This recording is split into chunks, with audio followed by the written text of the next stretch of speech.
So, thank you so much. We came here to see the good work the governor of Kisii is doing. He is one of the most important and consequential governors in the entire Republic of Kenya. The people of Kisii should be very proud of your governor. We respect him, we love him, and he's doing a marvelous job. So, on that account, we came to see him and to see what lesson we can draw from his good work in Kisii. Yeah, we want to tell you, the people of Kisii, you did not make a bad choice. I can tell you, Simba will take you far. He is a good governor. But also, there are things he had wanted us to talk to his team and see how they can learn from Murang'a. That is in the area of automation. So we came here to discuss how we can help Kisii County automate on matters healthcare, revenue collection, land application systems, so that, for instance, if you are a Kisii resident who wants to apply for land development, let's say you're putting up a new building, you don't have to come to the county offices to seek those services. You apply online, you get a certificate online, and you commence your construction. That way you reduce instances of corruption and it becomes more efficient on the people of Kisii.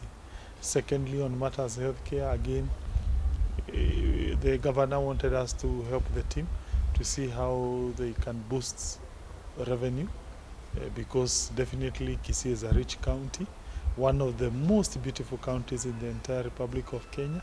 So how can we bring in a revenue system that can enable county seal all gaps on matters revenue collection? And also it helps in planning. You are a CEC of health, you want to know what drugs you will purchase, whether there is an emergence of diseases, you are able to monitor that using automation. And therefore we took the team through. They were able to see our systems, and we will continue with that engagement to see whether we can do sharing of knowledge on matters automation. Thank you.